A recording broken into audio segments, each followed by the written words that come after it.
ओम सभी को नमस्ते। मंत्रोच्चारण। ओम सहनाववतु सहनौ भुनक्तु सह वीर्यं करवावहै तेजस्विनावधीतमस्तु मा विद्विषावहै। ओम शांति शांति शांति। शतपथ ब्राह्मण की कक्षा संख्या 40 है। पृष्ठ संख्या 138। चौथे अध्याय का प्रथम ब्राह्मण चल रहा है। उसके 38वें खंड तक हमने विचार किया है। सामिधेनियों की चर्चा हो रही है। तो 39वें खंड में अंतिम सामिधेनी मंत्र को बोला जा रहा है। मंत्र का प्रारंभ तो समिद्धो अग्न आहुता है, वो पिछले 38वें खंड में स्पष्ट किया था। उसके आगे के वाक्य को यहाँ प्रस्तुत किया जा रहा है। देवान यक्षी स्वध्वरे, देवान यक्षी स्वध्वरे। तो यहाँ स्वध्वरे शब्द को देखिएगा, ये संधि हो रही है। सु अध्वरे स्वध्वरे। सु अव्यय है और अध्वरे, सु अध्वरे स्वध्वरे, संधि से स्वध्वरे बन रहा है। तो मूल शब्द क्या है? अध्वर है। तो इसलिए याज्ञवल्क्य जी कह रहे हैं अध्वरो वै यज्ञः, जैसा कि पीछे हमने बोला है। याज्ञवल्क्य कह रहे हैं ये जो अध्वर जो शब्द है वो यज्ञ के लिए आया है, यज्ञ का पर्यायवाची, अर्थात ये अध्वर यज्ञ कहलाता है। देवान यक्षी का अर्थ कर रहे हैं देवान यक्षी। यक्षी का यक्षी जो है क्रियापद है सुयज्जीया। ये जो यज्ञ है ये देवों को या देवों का सुयज्जीया उत्तम रूप से यजन कर रहा है, अर्थात देवों का यजन यज्ञ कर रहा है। देवान यक्षी, देवों का यजन यज्ञ कर रहा है। इत्येव एतद आह, ये वाक्य यही कहना चाहता है। मंत्र का अंतिम वाक्य है त्वम ही अव्यवाडसि। त्वम ही हव्यवाडसि। त्वम हे अग्नि, तुम ही वास्तव में हव्यवाड असि। हव्य को, सामग्री को, जो भी अग्नि में डाली जाने वाली सामग्री है उस समस्त हव्य को वाड ले जाने वाले असि हो। इति एषा ई, इति इस प्रकार से ये जो त्वम ही अव्यवाड असि जो बोला है, इति ये जो वाक्य है, एषा ही हव्यवाट यद अग्नि। एषा ही हव्यवाट यद अग्नि, यद अग्नि जो अग्नि है, एषा ही यही हव्यवाट हव्य को, सामग्री को ले जाने वाली है। तस्माद आह, इसीलिए वाक्य कहता है त्वम ही हव्यवाडसि। त्वम ही हव्यवाड असि, हे अग्नि तुम ही हव्य को ले जाने वाली हो। ये मंत्र का अर्थ हुआ है। तो आइए इस मंत्र को हम स्वामी दयानंद सरस्वती जी क्या अर्थ करते हैं वो देखते हैं। जैसा कि मैंने आपके सामने संकेत किया था, ऋग्वेद का 5वां मंडल है, सूक्त 28 है और मंत्र संख्या 5 है।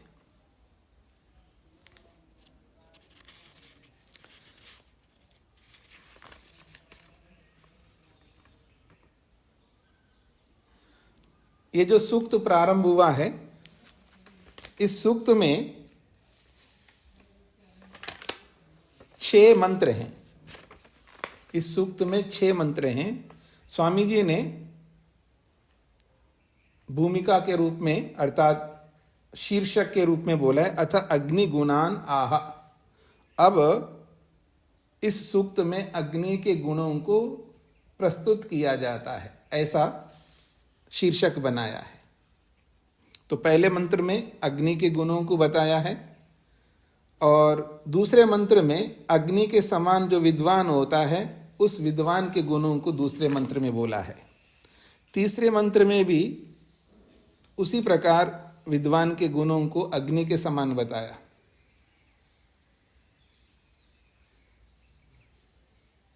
और चौथे मंत्र में विद्वान के विषय में राज्य का प्रकार, विद्वान के साथ जुड़ा हुआ राज्य कैसा होता है वो बताया है। और ये 5वां मंत्र है। अग्नि के दृष्टांत से विद्वान को समझाया जा रहा है, ऐसा शीर्षक बना है इस मंत्र में। समिद्धो अग्न आहुता देवान यक्षी स्वध्वरे, सध्वरा ऐसा लिखा है यहां पर, वैसे त्वम ही हव्यवाड असि।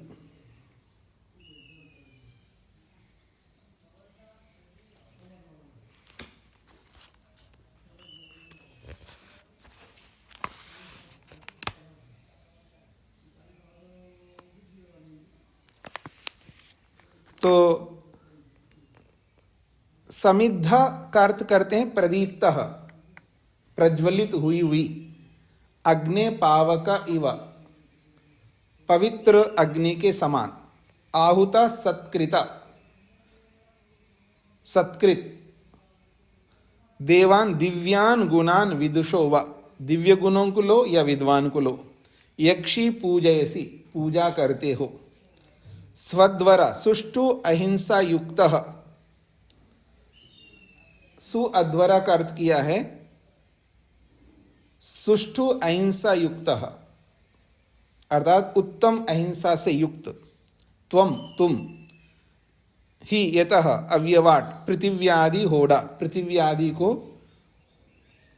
धारण करने वाले। तो यहां विद्वान को बताया है स्वामी दयानंद सरस्वती जी, जिस प्रकार अग्नि प्रदीप्त होकर के पवित्र रहता हुआ उत्तम दिव्य गुणों को या दिव्य पदार्थों को या दिव्य पदार्थों की ओर अपने आप को पहुंचाते हुए पूजयसी, उनकी पूजा करती है। और अहिंसा से युक्त जो तुम हो वैसे ही ये विद्वान को होना चाहिए। जैसे अग्नि हव्य को ले जाने वाली होती है, ऐसे पृथ्वी को आगे बढ़ाने वाला विद्वान होता है, ऐसा स्वामी जी ने अर्थ किया है। तो हिंदी में इसका अर्थ है, हे उत्तम प्रकार अहिंसा से युक्त सत्कृत अग्नि के सदृश वर्तमान जिस प्रकार से प्रज्वलित किया गया, जिस कारण पृथिव्यादिकों की प्राप्ति करने वाला अग्नि है, वैसे आप श्रेष्ठ गुणों का, विद्वानों का सत्कार करते हो और पालन करने वाले हो, इससे श्रेष्ठ हो। ये विद्वान के लिए बोला है। भावार्थ में लिखा है, जैसे सूर्य आदि रूप से अग्नि सबकी रक्षा करता है, जैसे सूर्य आदि रूप से अग्नि सबकी रक्षा करता है, वैसा ही राजा होता है। यह भावार्थ में लिखा है। तो वहां अग्नि के समान विद्वान को बोला है, और यहां शतपथ ब्राह्मण में ये पूर्ण रूप से अग्निपरक, भौतिक अग्निपरक अर्थ किया है। हाँ जी, स्पष्ट हो रहा है जी आप सबको?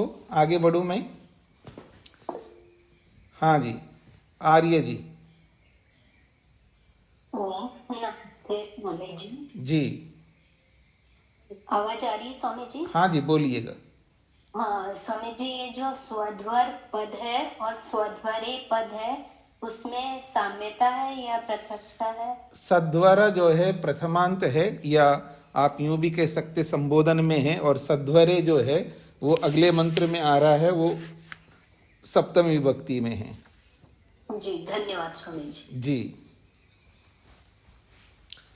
हाँ जी, मैं आगे बढ़ रहा हूं जी। दूसरी पंक्ति में अगली ऋचा को दिया है, आजुहोता दुवस्यत अग्निम प्रयति अध्वरे वृणीद्वम हव्यवाहनम इति। ये अगली ऋचा है, इसी 5वें मंडल के 28वें सूक्त का छठा मंत्र है। आजुहोता दुवस्यताग्निम प्रयत्यध्वरे वृणीद्वम हव्यवाहनम, ये पूरा मंत्र हो गया।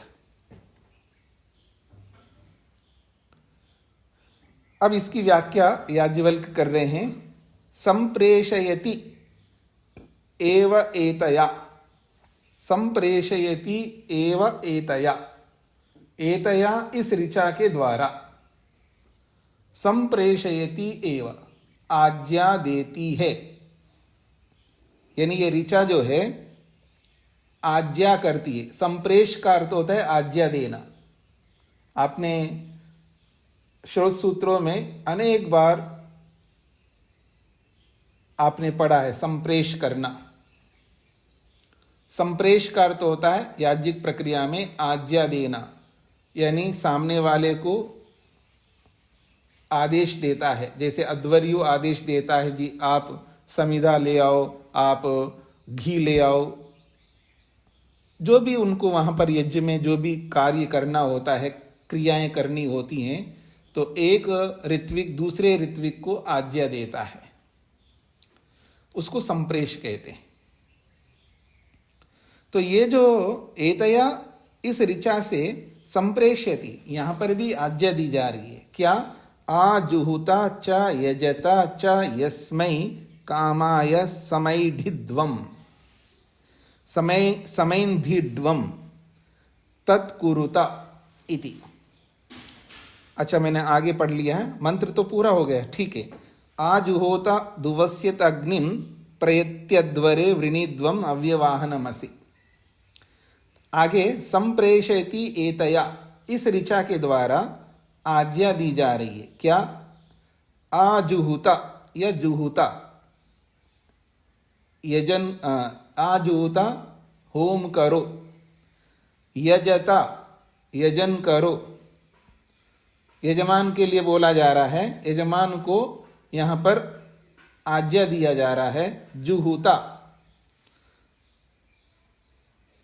होम करो, या अध्वर्यु को भी होता आज्ञा देता है, जुहुता होम करो, यजता यजन करो। क्यों करो? यस्मै कामाय समैन्धिड्वम, यस्मै कामाय, जिस कामना को लेकर के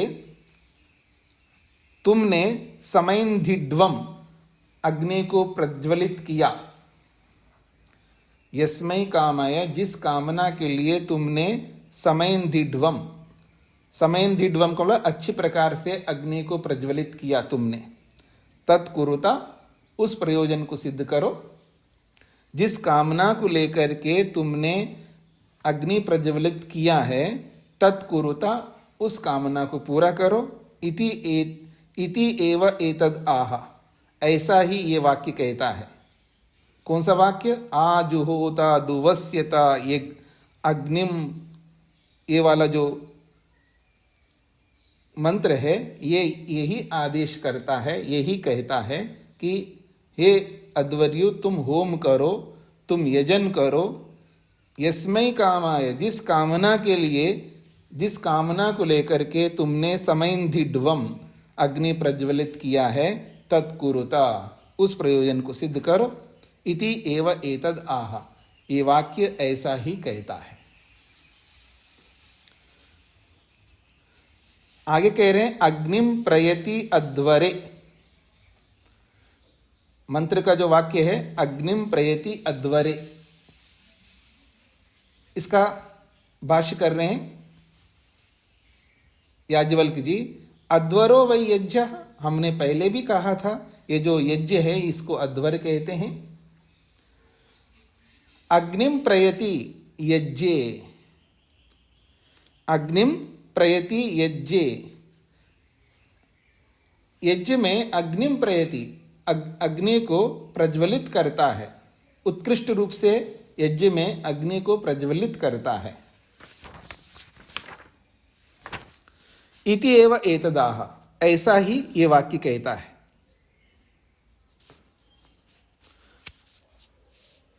फिर आगे मंत्र का वाक्य है वृणीध्वम अव्यवाहनम, वृणीध्वम हव्यवाहनम। इसका अर्थ कर रहे हैं एष ही अव्यवाहनः, ये जो अग्नि है ना, एष, ये जो अग्नि है, ही निश्चित रूप से हव्यवाहन, ये हवि को ले जाने वाला है। कौन है? तद अग्नि, वो अग्नि कहलाता है। तस्माद आह, इसीलिए मंत्र का वाक्य कहता है वृणीध्वम हव्यवाहनम इति। इस अग्नि का वरण करो, वृणीध्वम का मतलब है हवन, वरण करो, वृणीध्वम वरण करो। किस लिए वरण करो इस अग्नि को? हव्यवाहनम, क्योंकि वो हवि को ले जाने वाला है, इसलिए उसका वरण करना ही है आपको, ऐसा ये वाक्य कहता है।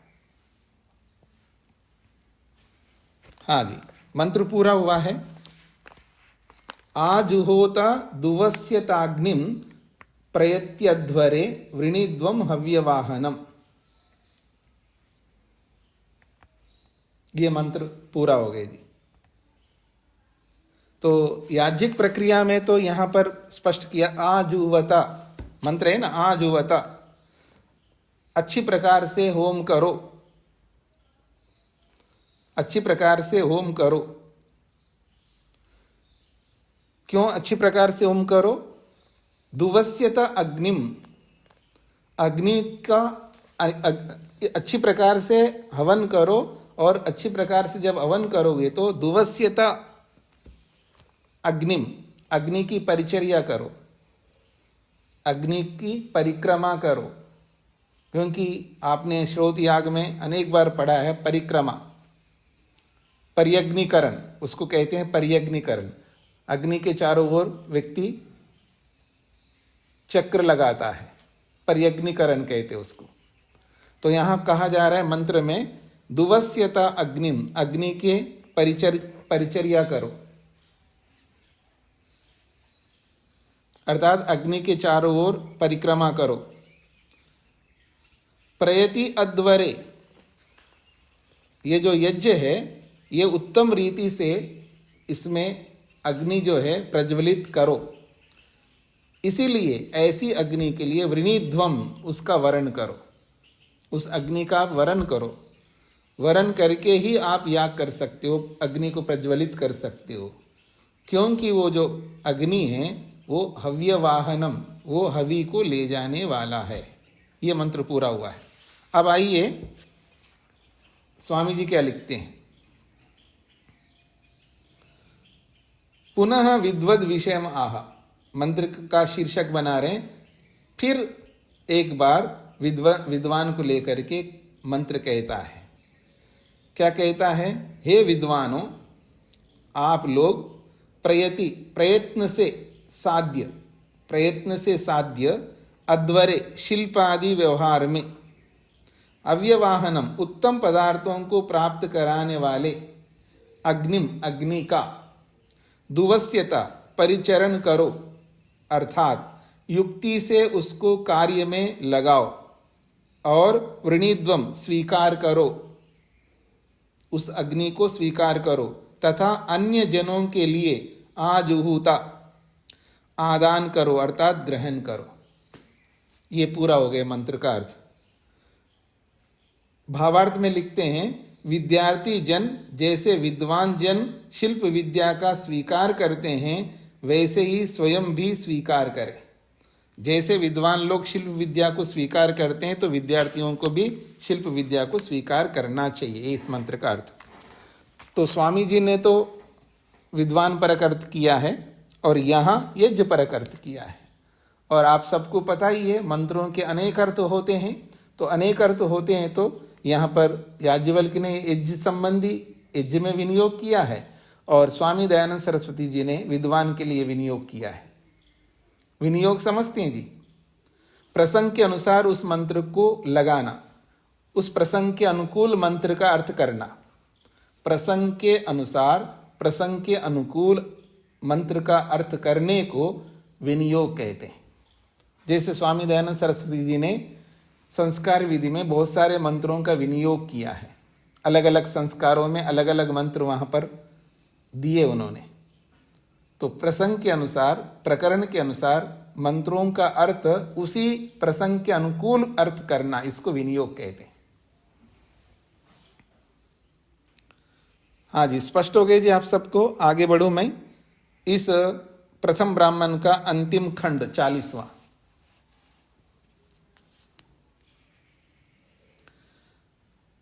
तम वा एतम, उस इसको किसको? अग्नि को लेकर के बात की जा रही है। प्रसंग तो अग्नि का है, तो इस अग्नि को लेकर के बात की जा रही है। अध्वरवंतम त्रिचम अन्वाह, अध्वरवंतम त्रिचम अन्वाह। त्रिचम पीछे भी आया था। त्रिचम का मतलब 3 ऋचाओं को त्रिचम कहते हैं। और ये तीनों ऋचाएं कैसे? अध्वरवंतम, यज्ञ वाली ऋचाएं हैं। अध्वरवंतम त्रिचम, यज्ञ संबंधी 3 ऋचाओं को अन्वाह कहा है। क्या कहा है? 3 ऋचाएं कौन सी है जी? अब गिन लीजिएगा। एक है आजुहोता दुवस्यताग्निम प्रयतध्वरे वृणीद्वम अव्यवाहनम, और दूसरा है समिद्धो अग्न आहुता देवान यक्षी स्वध्वरा त्वम ही अव्यवाहडसी। ये 2 हो गए। और पीछे आ जाइए, पीछे है समिध्यमानो अध्वरे अग्नि पावका ईढ्य शोचिष्केशस्तमी महे। ये तीसरे मंडल का 27वां सूक्त का चौथा मंत्र है। एक तीसरे मंत्र का है जो पीछे हमने पढ़ा है, तीसरे मंडल के 27वें सूक्त का चौथा, और आज के प्रसंग में जो हमने पढ़े हैं 2 मंत्र, ये 5वें मंडल के 28वें सूक्त के 5वां और 6ठा मंत्र है। तो समिध्यमानो अध्वरे अग्नि पावक ईड्य शोचिष्केस्तम ही महे, ये एक। और दूसरा जो है समिद्धो अग्न आहुता देवान यक्षी स्वध्वरा त्वम ही हव्यवाडसी, ये दूसरा। तीसरा आजुहोता दुवस्यताग्निम प्रयत्यध्वरे वृणीद्वम हव्यवाहनम, ये तीसरा। ये तीनों मंत्रों को यहाँ पर बोला जा रहा है। अध्वरवंतम त्रिचम अन्वाह। अध्वरवंतम यज्ञ संबंधी, अध्वरवंतम का मतलब है यज्ञ संबंधी, त्रिचम 3 ऋचाओं को आह कहा है। यहाँ पर क्या कहा है? देवान हा वै यज्ञेन यजमाना सपत्ना असुरा दुदूर्षां चक्रु। देवान यज्ञेन यजमाना, देवान यजमानान, देवान यजमानान यज्ञेन, यज्ञ के माध्यम से देव रूपी जो यजमान है वो यजमान, यजमान भी देव है ना जी। आपको याद आ रहा है यजमान को देव कैसे कहते हैं? कौन बताएंगे आप में से? यजमान को देव कैसे कहते हैं, क्यों कहते हैं? योगेश जी बताइए। स्वामी जी, यजमान पवित्र होकर व्रत लेता है सत्य का जी, इसलिए यजमान को देव कहा जाता है। बिल्कुल ठीक है, क्योंकि जैसे यज्ञ करना होता है, यजमान को संकल्प लेना होता है, इदम अहम अनृता सत्यम उपैमि, अब मैं सत्य को प्राप्त हो रहा हूं। सत्यम वही देवा, सत्य को ही देव कहते हैं, अर्थात सत्य का पालन करने वालों को देव कहते हैं। तो यहाँ पर बोला है देवान यजमानान यज्ञेन, इस यज्ञ के माध्यम से, इस पवित्र दर्शेष्टि पूर्णमासेष्टि यज्ञ के द्वारा, हम कौन सा यज्ञ पढ़ रहे हैं जी? दर्श पूर्णमासेष्टि पढ़ रहे हैं। पहला कांड जो है दर्श पूर्णमासेष्टि का ही, ये सारा प्रसंग दर्शेष्टि पूर्णमासेष्टि का ही चल रहा है। तो कहते हैं यज्ञेन, ये जो यज्ञ है, इस यज्ञ के द्वारा देवान यजमानान, जो देव रूपी यजमान हैं, उनको बोला जा रहा है क्या? सपत्ना असुराः दुधूर्षांचक्रुः। तो जब यज्ञ के द्वारा यजमान जो है यज्ञ करते हैं तो ये जो असुर लोग हैं, राक्षस लोग हैं, वो ईर्ष्या करते हैं। क्योंकि जैसे हम यज्ञ करते हैं, देव लोग यज्ञ करते हैं, अच्छे कर्म करते हैं, तो असुर लोग, राक्षस लोग हैं, उनसे द्वेष करते हैं, उनको रोकना चाहते हैं, उनको पराजित करना चाहते हैं, उनको दबाना चाहते हैं, यूं कहिए उनको समाप्त करना चाहते हैं, मारना चाहते हैं। तो यज्ञ के माध्यम से देव रूपी यजमान जब यज्ञ कर रहे होते हैं तब सपत्ना, सपत्ना कहते हैं शत्रु, वो कौन है? असुरा, असुर। उन असुरों ने क्या किया? दुधूर्षांचक्रुः, उन्होंने इन यजमानों को, देवों को मारने की चाह उत्पन्न कर ली है, मारना चाहते हैं। दुधूर्षांचक्रु का मतलब मारना चाहते हैं। और मारना चाहते हुए ते दुदूर्षंता एव न शेकु, दुदूर्षंता एव न शेकु, वे मारने की इच्छा को लेकर मारने के लिए दौड़ पड़े, लेकिन न शेकु, वो समर्थ नहीं हो पाए, मतलब मार नहीं पाए।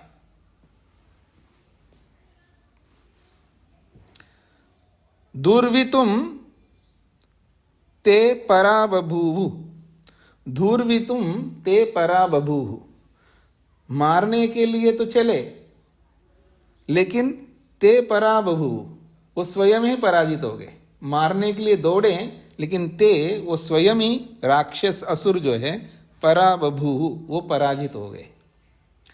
तस्मात् यज्ञो अध्वरः नाम, इसीलिए इस यज्ञ को अध्वर नाम से बोला जाता है। यज्ञ को अध्वर क्यों कहते हैं जी?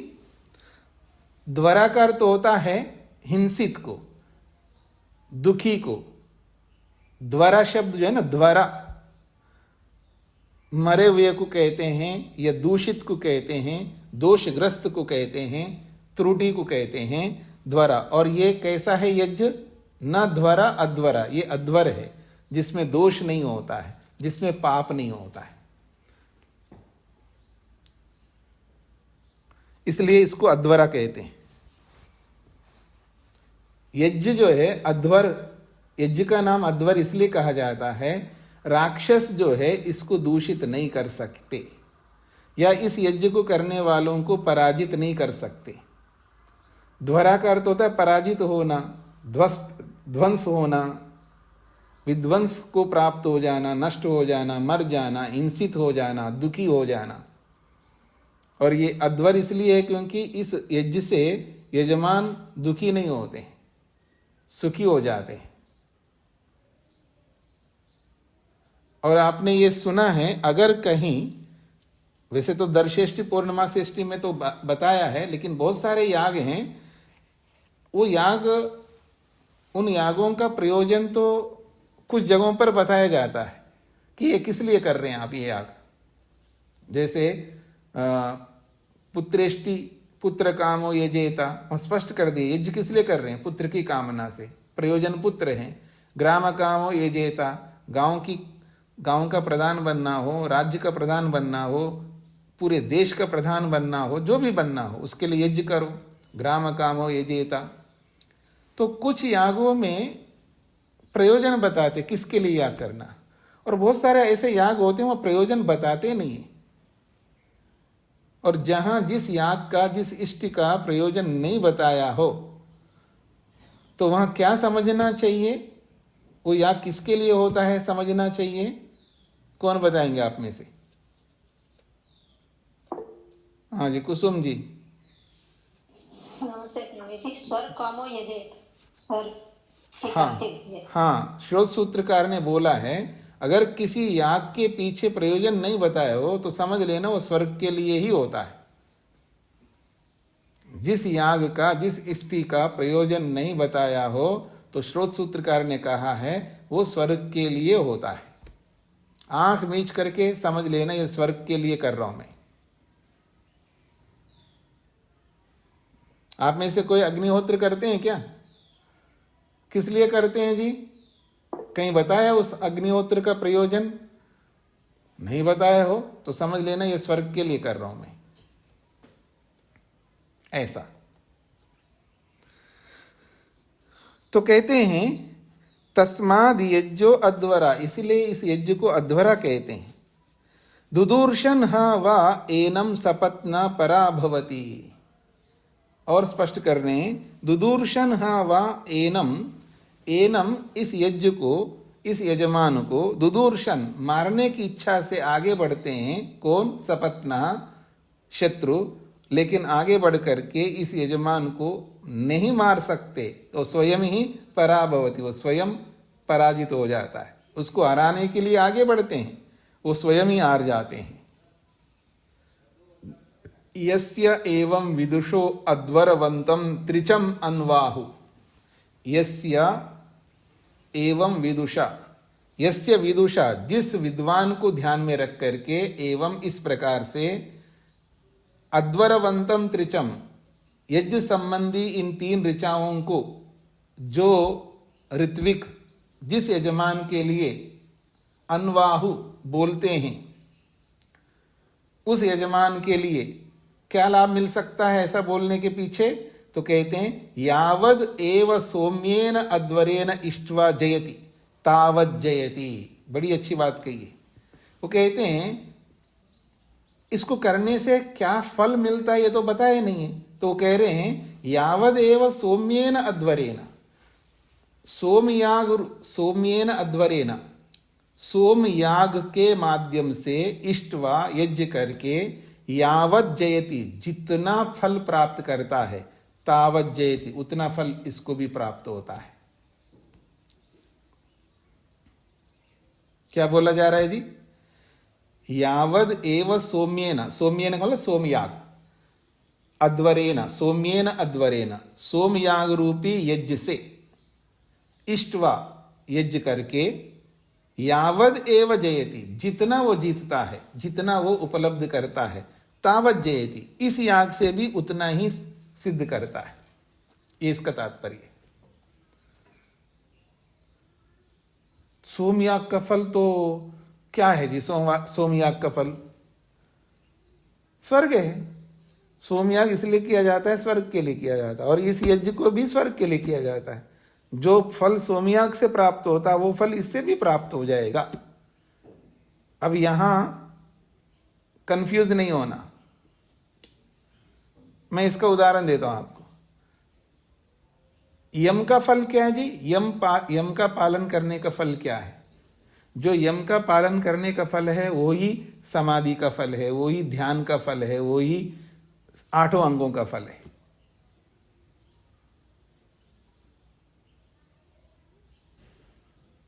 ज्ञान का फल क्या है जी? तत्व ज्ञान का फल क्या है? मुक्ति है। उपासना का फल क्या है? मुक्ति है। निष्काम कर्मों का फल क्या है? मुक्ति है। निष्काम कर्मों का फल मुक्ति है, उपासना का फल भी मुक्ति है, तत्वज्ञान का फल भी मुक्ति है। तो एक का फल मुक्ति बोलने से ये नहीं समझना उस एक ही से वो फल मिल गया, ऐसा मत समझना।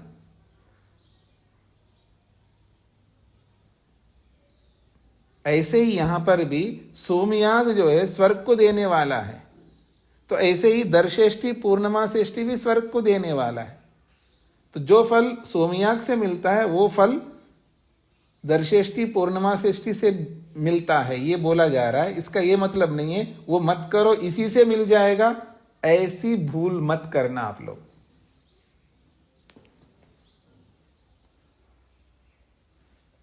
अब जिनको स्पष्ट नहीं हुआ वो पूछ सकते हैं।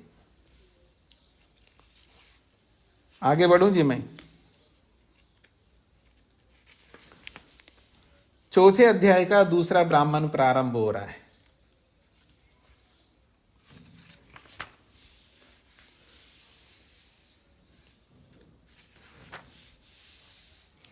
पहला खंड, एतद हा वै देवा अग्निम गरिष्ठे युंजन।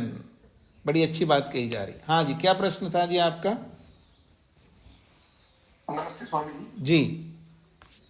स्वामी जी, जो अभी पूर्व प्रसंग समाप्त हुआ है, जी इसे ऐसे समझ सकते हैं कि जो 10 पूर्णाष्टमी करता है जी उसे सौम्याग करने की पात्रता उसमें आ जाती है, बिल्कुल आती है जी। तो केवल ऐसे ही उसका फल इसमें अभी शामिल है। जी जी जी, मतलब केवल दर्शेष्टि करने से नहीं आती है, उस मतलब दर्शेष्टि भी उस पात्रता का एक भाग है,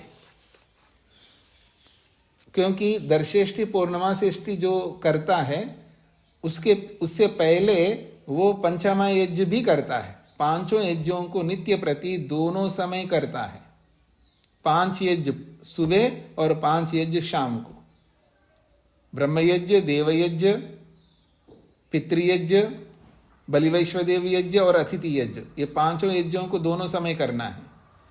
फिर उसके बाद हर 15 दिन में दर्शेष्टि पूर्णमासेष्टि करना है।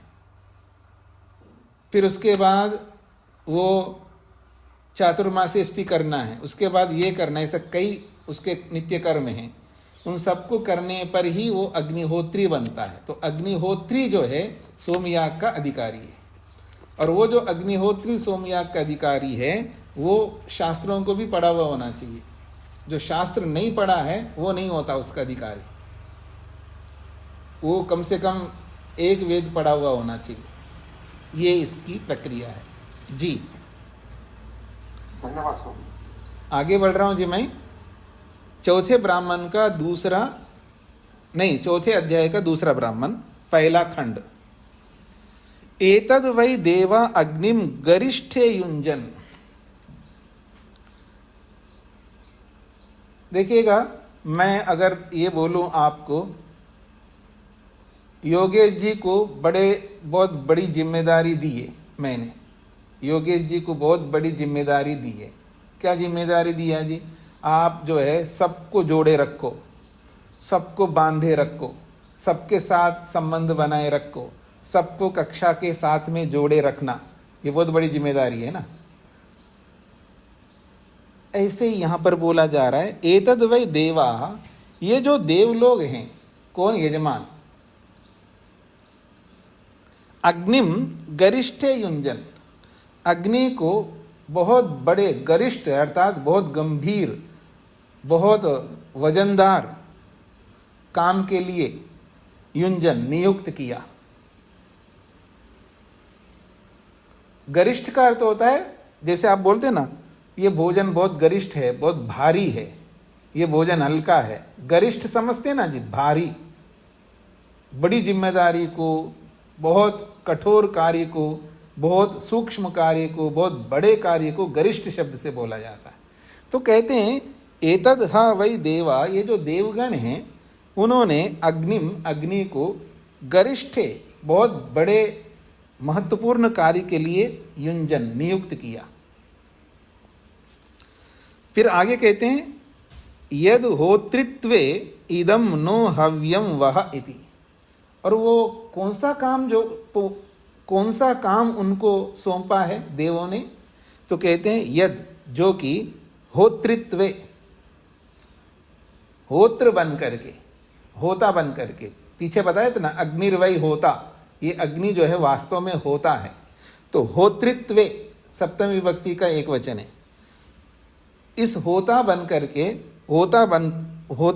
होता के रूप में वो नियुक्त होकर न हव्यम, हमारे हवि को, होतृत्वे, होता के रूप में नियुक्त होकर, न हमारे इदम हव्यम, ये जो हवि हमारी, उस हवि को वह ले जाता है। कौन? अग्नि। ये बहुत बड़ा गरिष्ठ कार्य है। जो हमारे द्वारा दी गई जो हवि है, उस हवि को ये होता बन करके वह ले जाता है। तम एतद गरिष्ठे युक्त्वा, तम एतद गरिष्ठे युक्त्वा, इस अग्नि को बहुत बड़े भारे कर कार्य में युक्त्वा, जोड़ करके, उपामदन, उपामदन उसकी स्तुति की है, क्योंकि आप बहुत बड़ा काम करने वाले हो तो अब इतने बड़े काम करने वाले की स्तुति करनी चाहिए ना, तो उपामदन उसकी स्तुति की गई है, अर्थात उस अग्नि की स्तुति की गई या उसकी स्तुति की जाती है। किस रूप में स्तुति की जाती है? वीर्यवान वै त्वम असि, तुम साधारण नहीं हो, तुम तो वीर्यवान हो। वीर्यवान वै त्वम असि, तुम बहुत बड़े सामर्थ्य वाले हो, वीर्यवान हो, सामर्थ्य वाले हो। अलम वै त्वम एतस्मै असि इति। अलम, अलम का मतलब है पर्याप्त, इस काम के लिए आप ही पर्याप्त हो, आप ही समर्थ हो। अलम वै त्वम एतस्मै असि, एतस्मै इस हवि को ले जाने के लिए, त्वम तुम जो है, अलम असि तुम तो पर्याप्त हो, तुम ही उपयुक्त हो, तुम ही समर्थ हो। वीर्ये समादधत, वीर्ये समादधत, वीर्यम वीर्ये वीर्याणि, वीर्ये द्विवचन में है, दो सामर्थ्यवान है यहाँ पर, एक तो अग्नि भी वीर्यवान है और समिधा भी वीर्यवान है, ये दोनों वीर्यवान है, सामर्थ्य रखते हैं।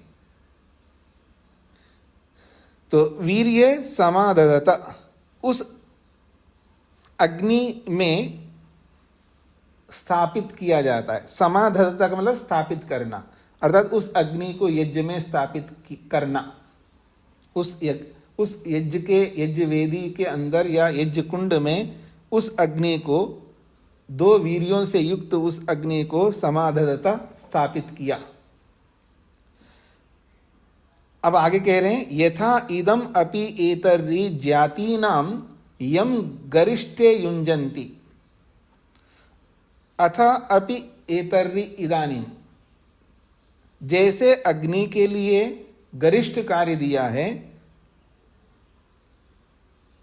यथा जैसे अग्नि के लिए गरिष्ठ काम किया है, इदमपि एतर्रि, तब से लेकर एतर्रि अब तक हम लोग भी जाति नाम, अपनी अपनी जातियों में, अपने अपने समूहों में, जाति का मतलब यहाँ जिस प्रकार से आप जाति अर्थ लेते वो जाति नहीं है, जाति नाम का मतलब अपने अपने समुदायों में, यम जिस किसी को महान मान करके, गरिष्ठे युञ्जन्ति महत्वपूर्ण कार्य में उसको नियुक्त करते हैं, और जिसको भी नियुक्त करते हैं तम उसकी उपमदन्ति, उसकी स्तुति करते भी हैं।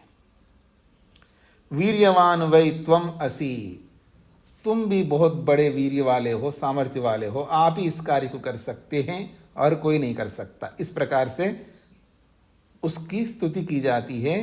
तम उपमदन्ति, उसकी स्तुति करते हैं, किस रूप में? वीर्यवान वै त्वम असि, तुम सामर्थ्य वाले हो। अलम वै त्वम एतस्मै असि इति, इस अमुक काम के लिए आप अलम सामर्थ्य रखते हो, आप ही पर्याप्त हो, आपके अलावा और किसी की आवश्यकता ही नहीं है। इस प्रकार से वीर्ये समाधता, तो दो शक्तिशाली वस्तुओं को समाधता यज्ञ में स्थापित किया जाता, अग्नि को और समिधा को। स यद अत ऊर्ध्वम अन्वाह, स यद अत ऊर्ध्वम, तो कहते हैं सह, वह जो व्यक्ति है, यजमान है या अध्वर्यु है, सह वह, यत अतः यहाँ से ऊर्ध्वम आगे, अन्वाह बोलता है, तो यहाँ पर होता को ले सकते हैं क्योंकि वोता ही बोलेगा। स यद अतः ऊर्ध्वम अन्वाह, वह जो होता है इसके आगे बोलता है। क्या बोलता है? उपस्तौति एव एनम एतद वीर्यम एव अस्मिन् दधाति। कहते हैं उपस्तौति, उसकी स्तुति करता है, किसकी? अग्नि की। उपस्तौति, उसकी स्तुति करता है, एनम, उस अग्नि की, तद वीर्यम एव, वो वीर्य स्वरूप है वो अग्नि, ऐसे ही वीर्य स्वरूप अग्नि की स्तुति करता हुआ अस्मिन् दधाति, उस यज्ञ में उसको स्थापित करता है। हाँ जी, स्पष्ट हो गया जी आप सबको? आगे बढ़ रहा हूं मैं। अब उस अग्नि की कैसी स्तुति करते हैं जी? उस अग्नि की स्तुति की जा रही है आगे। केवल यहाँ पर स्तुति करता है बोला है, लेकिन उस स्तुति में क्या करते हैं, मतलब किस प्रकार की स्तुति करते हैं अग्नि की, उस अग्नि की स्तुति में क्या बोला जाता है अग्नि के लिए। अब वो क्या भी बोला जाएगा, क्या क्या बोला जाएगा अग्नि की स्तुति में, वो आगे अब बताया जा रहा है। अग्ने महा असि ब्राह्मणा भारता, ये अग्नि के लिए बोला जा रहा है। अग्ने महा असि, हे अग्नि तुम तो महान हो, तुम तो बहुत बड़े हो। ब्राह्मणा, तुम तो ब्राह्मण हो। भारत, तुम तो सभी को धारण करने वाला, जितनी भी हवियां आप देंगे अग्नि में उन सब को धारण करता है वो अग्नि। तो भारत का मतलब है धारण करने वाले हो। ये वचन है। अब इस वचन की व्याख्या करते हैं याज्ञवल्क्य जी। ब्रह्मा ही अग्नि, ये जो अग्नि है वो ब्रह्म है, महान है। ब्रह्म का अर्थ बड़ा, महान है। ब्रह्म ही अग्नि, ये जो अग्नि है वो ब्रह्म है। तस्माद आह ब्राह्मणा इति, इसलिए उसको ब्राह्मण कहा है। तस्माद आह ब्राह्मण, इसलिए उसको ब्राह्मण कहा है। भारत इति एषः ई, और ये अग्नि जो है जहां ब्राह्मण है वहां भारत भी है।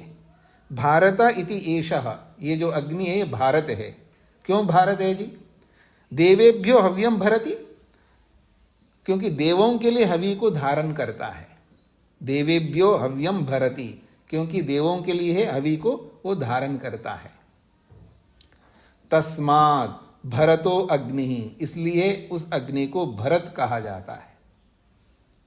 तस्माद भरतो अग्नि इत्याहु, इसलिए उस अग्नि को भरत के नाम से, भारत के नाम से आहु कहते हैं। देखिए, एक जगह भारत लिखा है, एक जगह भरत लिखा है, कंफ्यूज नहीं होना, ये सब व्याकरण का विषय है। भरत एवं भारत, उसको भरत कहो भारत कहो, कोई अंतर नहीं है। रक्षस कहो राक्षस कहो, कोई अंतर नहीं है। रक्षस एवं राक्षस, इस अर्थ में यहां पर भरत और भारत शब्द से बोला है। फिर कहा जा रहा है एषऊ वा इमा प्रजा प्राणः भूत्वा बिभर्ति। एषऊ वा इमा प्रजा, एषा, यही जो अग्नि है, जो भारत बना हुआ है, जो ब्रह्म बना हुआ अग्नि है, ये भारत ब्रह्म रूपी जो अग्नि है, निश्चित रूप से इमा प्रजा, ये जो यजमान रूपी जो प्रजा है, उन प्रजाओं के लिए प्राण बन जाता है। यजमानों का प्राण है ये अग्नि। यजमान तभी तक यजमान कहलाएगा जब उस यजमान के जीवन में अग्नि हो, क्योंकि यजमान जो है अग्नि को स्थापित करता है, अज्ञाधान करता है। जो यजमान अज्ञाधान करता है वो निरंतर उस अग्नि को बना के रखता है। इसलिए बोला जा रहा है ना, एषा उ, निश्चित रूप से वही, एषा उ वही, ये जो अग्नि है ये निश्चित रूप से इमा प्रजा प्राणः, इस यजमान रूपी प्रजा का ये प्राण है।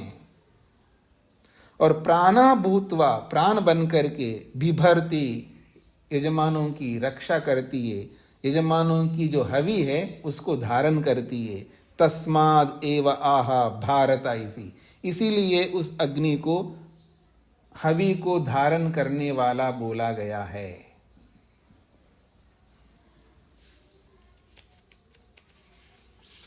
हाँ जी, आप सब मेरे साथ चल रहे हैं जी? स्पष्ट हो रहा है सभी को? आगे बढ़ता हूं मैं। तीसरा खंड, जब यज्ञ प्रारंभ करते हैं तो ऋत्विकों का वर्ण होता है, वहां पर ऋत्विकों का भी वर्ण करते हैं यजमान लोग। उस श्रृंखला में जो ऋत्विकों का वर्ण करते हैं, उससे पहले ऋत्विकों का, उससे पहले ऋषियों का वो नाम बोलते हैं। जब संकल्प पाठ करते हैं तो संकल्प पाठ में अपने से पूर्वजों का जो बहुत प्रसिद्ध है, चाहे वो पिता हो, यदि पुत्र है तो पिता का नाम लेगा, पौत्र है तो अपने वो भी पिता का नाम लेगा। तो अगर पौत्र यज्ञ कर रहा है तो अपने पिता का, अपने पितामह का, उन सब का नाम लेगा जो श्रेष्ठ हैं। या वो नहीं है तो जिनसे वो पढ़े हुए हैं, जिनसे विद्या ग्रहण किए हैं, जिस कुल में, जिस गुरुकुल में, जिस परंपरा में रह करके पढ़े हैं, जिस गोत्र में रह करके पढ़े, उस गोत्र के जो कुल श्रेष्ठ होता है उसका भी नाम लेते हैं।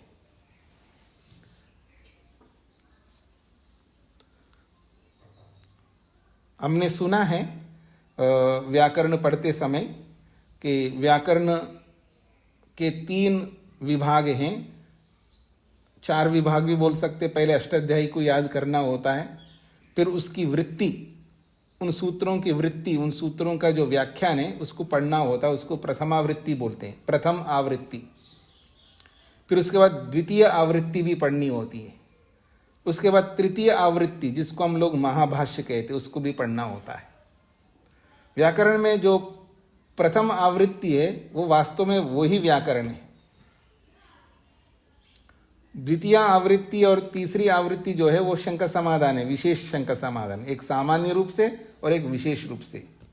तो वास्तव में जो व्याकरण है वो प्रथम आवृत्ति में ही होता है। तो उस प्रथम आवृत्ति को हमारे सामने रखा एक बहुत बड़े विद्वान हुए हैं, ब्रह्मदत्त जिज्ञासु, पंडित ब्रह्मदत्त जिज्ञासु के नाम से।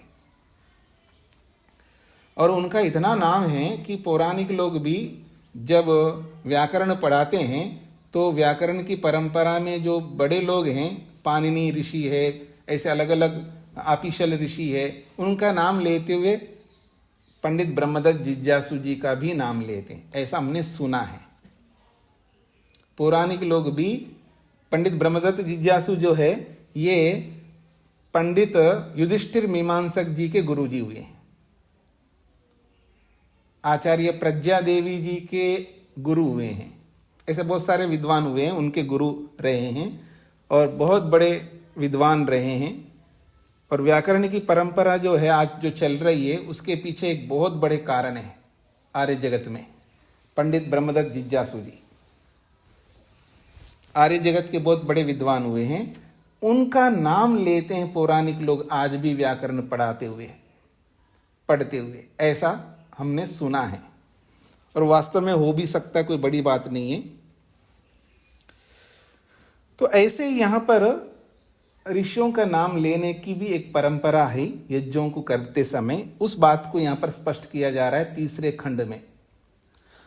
अथ आर्षेयम प्रवृणीते, अथ आर्षेयम प्रवृणीते। अब आर्षेय का वर्ण किया जाता है। आर्षेय, आर्षेय शब्द जो है ऋषि शब्द से आर्षेय शब्द बनता है, ऋषि शब्द से आर्षेय शब्द बनता है। जैसे आप लोग सुनते हैं ना आर्ष परंपरा, वो आर्ष जो है, आर्ष परंपरा का मतलब ऋषि परंपरा को ही आर्ष परंपरा कहते हैं। ऋषि शब्द से ही आर्ष शब्द बनता है। तो ऐसे ही ऋषि शब्द से आर्षेय शब्द बनता है। ऋषिषु साधु आर्षेय, जो ऋषियों में जो उत्तम होता है, श्रेष्ठ होता है, साधु होता है, उसको आर्षेय कहते हैं। तो ऐसे जो उत्तम ऋषि हैं उनको प्रवृणीते वरण करते हैं यज्ञ के अंदर। ऋषिभ्यश्च एव एनम एतद् देवेभ्यश्च निवेदयति।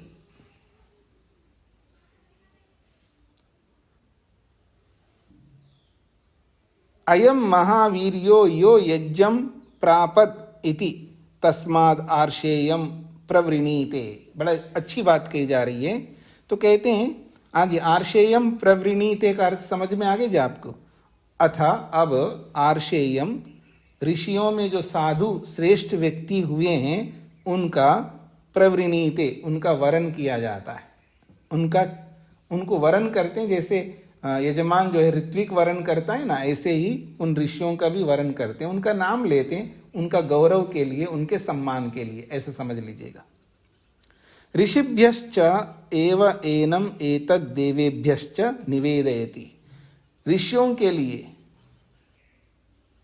एनम,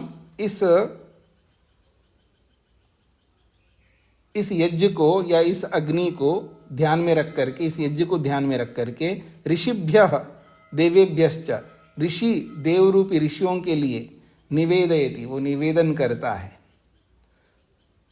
वो यजमान जो है उसका निवेदन करता है। क्या? महावीर्यो यो यज्ञम प्रापत, जो महावीर महासामर्थ्य वाले जो ऋषि हुए हैं पहले, जो यज्ञम प्रापत, वो यज्ञ के फल को प्राप्त किया था उन्होंने। जो ऋषि पहले के ऋषि हुए हैं, जो श्रेष्ठ ऋषि हुए हैं, जो महावीर्य, जो महान सामर्थ्य वाले हैं, जो कि यज्ञम प्रापत, जिन्होंने यज्ञ को प्राप्त किया, अर्थात यज्ञ के फल को प्राप्त किया। तस्मात्, इसीलिए, आर्षेयम प्रवृणीते, इसलिए ऋषियों में जो साधु व्यक्ति है उनको प्रवृणीते, उनका वरण करते हैं।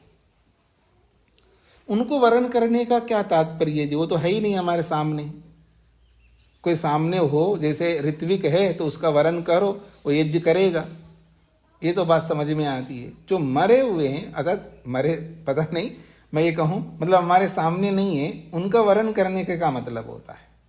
उनका ये मतलब होता है कि ये जो वरण किया जाता है ये सिंबल के रूप में, अर्थात चिन्ह के रूप में है, प्रतीक है ये सब।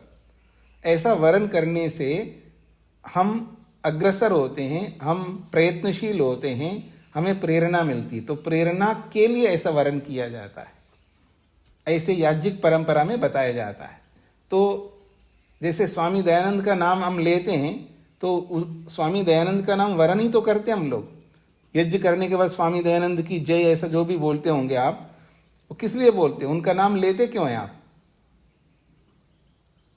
ये अलग बात है, आप यज्ञ करने के बाद नाम लेते हैं, ये लोग पहले लेते हैं। आप लोग यज्ञ करने के बाद नाम लेते हैं ना, ऋषि दयानंद का, योगीराज श्री कृष्ण का, और जो भी मर्यादा पुरुषोत्तम श्री रामचंद्र का, और पता नहीं आप आजकल तो पता नहीं किस किस का नाम लेते रहते हैं आप लोग। क्यों लेते हैं आप लोग? आपके जय बोलने से उनका जय होता है क्या? वो तो चल बस है, आज तो है ही नहीं हमारे सामने। ये हमारी प्रेरणा के लिए उनका नाम लिया जाता है। हम स्वयं प्रेरित हो उनके नामों से, उनके जीवन से, उनके कृत्यों से। तो जैसे हम लोग यज्ञ के बाद नाम लेते हैं, बस यहाँ इतना अंतर है, यज्ञ से पहले नाम लेते हैं ताकि हम प्रेरित हो सके, हमारे अंदर उत्साह उत्पन्न हो सके, हम उत्तम पवित्र कार्य को बार बार कर सके और उन जैसा बन सके, उनके पद चिन्हों पर चल सके, इसलिए ऐसा नाम लिया जाता है। हाँ जी, प्रेम जी को क्या कहना है? स्वामी नमस्ते जी। तो फिर जैसे आजकल हम मंदिर में याद करते हैं या घर में करते, तो विद्वानों का नाम पहले लेना चाहिए, स्वामी दयानंद जी का नाम?